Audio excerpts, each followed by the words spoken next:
In Old World Appalachia, people didn't necessarily use the phrase making do.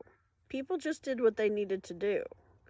In Appalachia, the phrase making do wasn't necessarily a way that people described their lives at that time period. That language is something that we use today, and it's something that came later on in history. Families back then, they didn't see themselves as necessarily surviving hardships or being especially resourceful. They just saw it as their normal lives.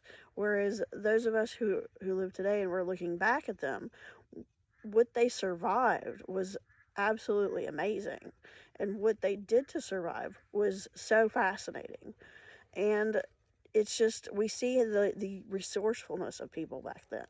Daily life was built around usefulness. So if something broke, the first response wasn't to replace it, it was to fix it.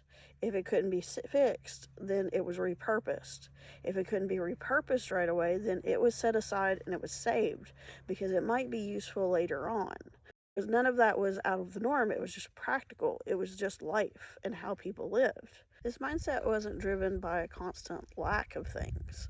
It was just how people were back then because they knew what it took to make things and they knew what it took to survive.